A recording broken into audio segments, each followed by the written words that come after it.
Hello, my name is Luisa Fernanda Bolaños Quintana, and this is the explanation about what is phonetics and phonology.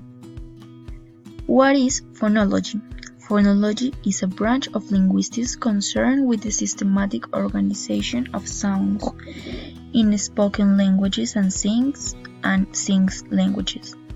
It used to be only the study of the systems of phonemes in spoken languages, and therefore used to be called phonemics or phonematics. But it may also cover any linguistic analysis, either at a level beneath the word or at level of languages where sounds or sing are structured to convey linguistic meaning.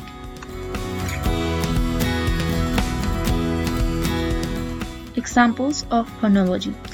An example of phonology is the study of different sounds and the way they come together to form speech and words, such as the comparison of the sounds of two P sounds in pop up. An example of phonology is the study of movements the body gets through in order to create sounds, such as the pronunciation of the letter T in bed, where the vocal cords stop vibration causing the T sound to be a result of a placement of the tongue behind the teeth and the airflow air. What is phonetics? Phonetics is a branch of linguistics that studies the sound of human speech, or in the case of sings languages, the equivalent aspect of sings. It is concerned with the physical properties of speech sounds, or sings, phones, their physiological productions, acoustic properties, auditory perception, and neurophysiological status. Phonetics as a research discipline has three main branches. Articulatory phonetics is the articulation of speech. Acoustic phonetics, the acoustic of speech. Auditory phonetics, the perception of speech.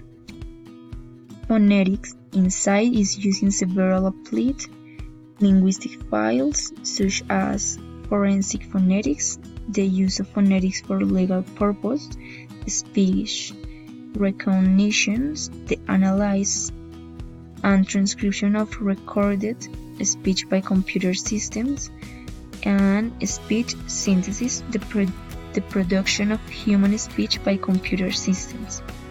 Phonology, on the other hand, is concerned with abstract grammatical characterizations of speech of sounds or sings and how they pattern in across languages.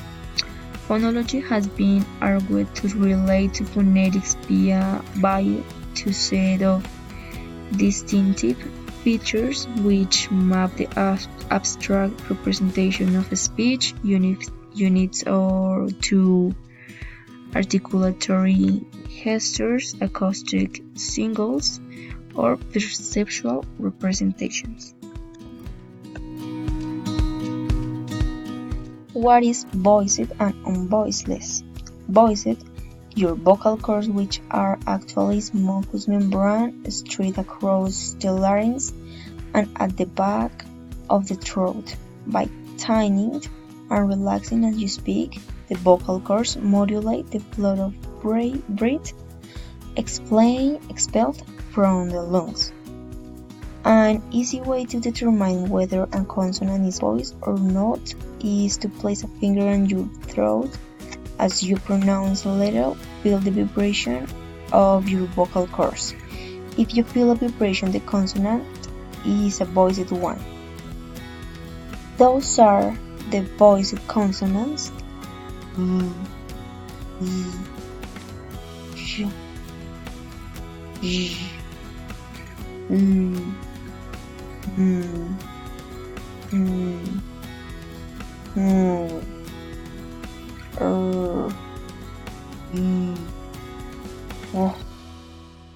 and Z. An example for these consonants are traveled, gloves, shells, started, changes, wheels, lived, dreams, exchanged, gloves, phones, listening, and organized.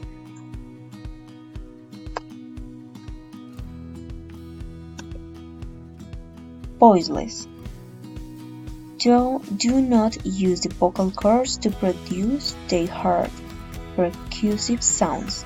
Instead, they slack, allowing air to flow freely from the lungs to the mouth where the tongue, teeth, and lips engage to modulate sound. These are the voiceless consonants.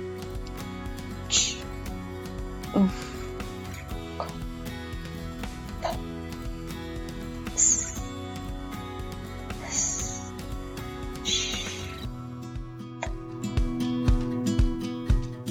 Here are some examples of words that include voiceless consonants: washed, coats, watched, books, seats, dropped, and cards. Place of articulation. Consonants are pronounced in the vocal tract, usually in the mouth. In order to describe the place of articulation, the active and passive articulator need to be known. In most cases, the active articulators are the lips and tongue. The passive articulator is the surface on which the construction is created.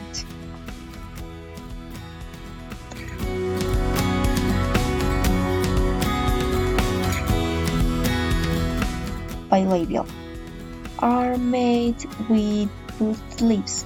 In pronouncing these sounds, the lower lip moves faster to meet the upper lip, which also moves down slightly, though in some cases the force from air moving through the aperture may cause the lips to separate faster than they can come together.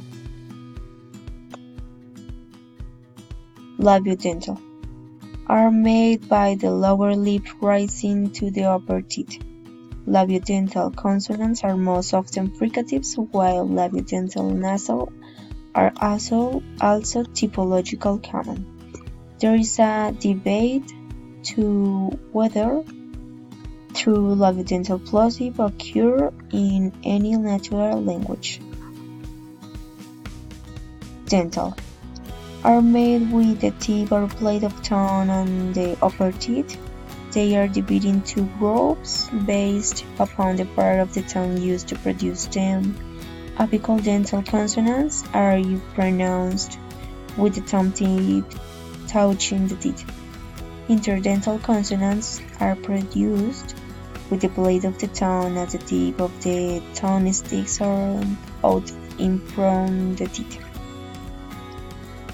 Alveolar are articulated with the tongue against or close to superior alveolar ridge, which is called that because it contains the alveoli of the superior teeth.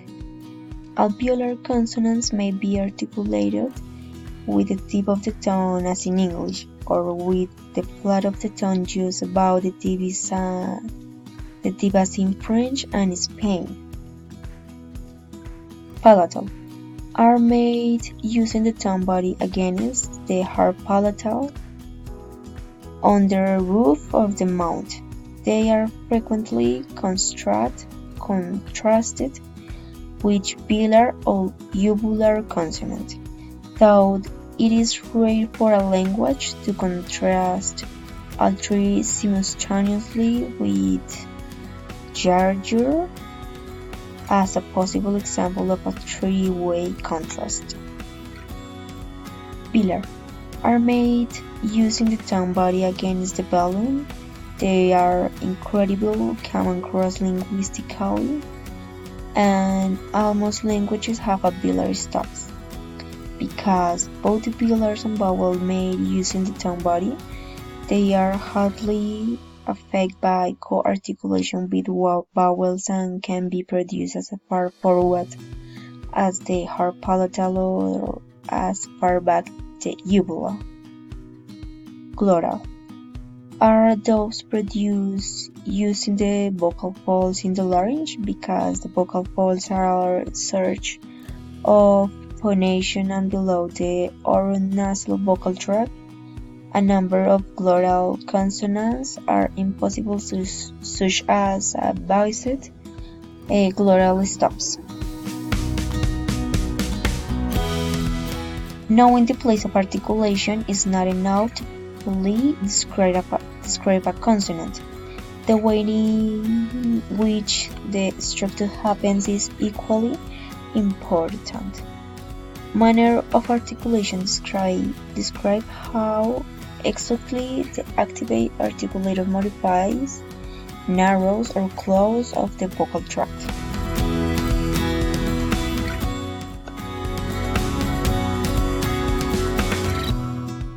Stops are consonants where the air stream is completely obstructed.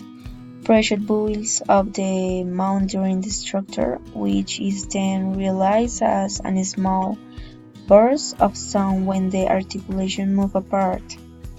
The balloon is raised so that air cannot flow through the nasal cavity. If the balloon is lowered and allowed for air to flow through the nose, they result in a nasal stop.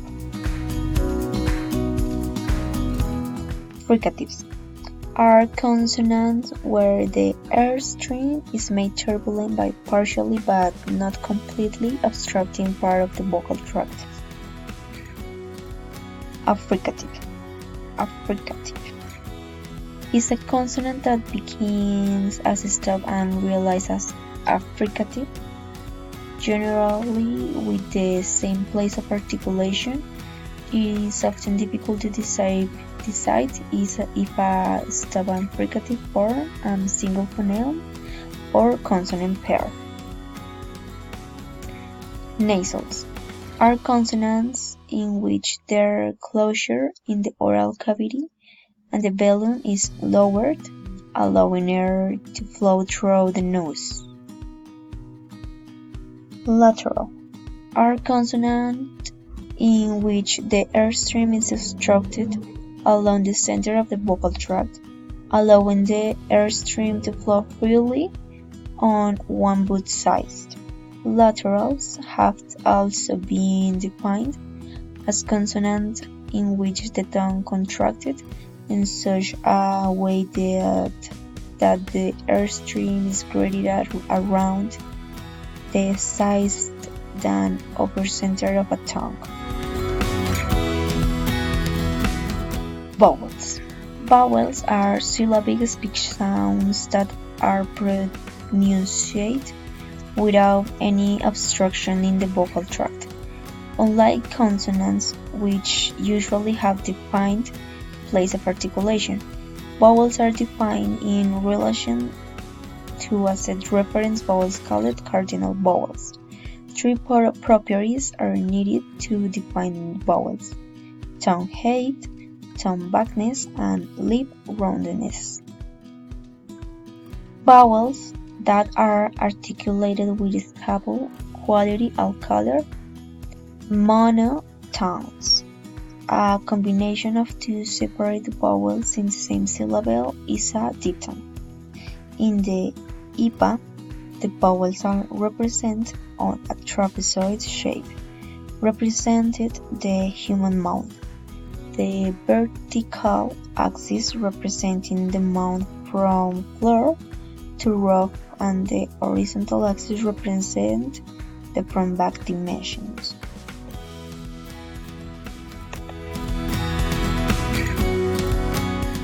Okay, this is all for this video, and thanks for listening, and thank you, teacher. My name is Luisa Fernanda Bolaños Quintana. Thank you. Bye bye.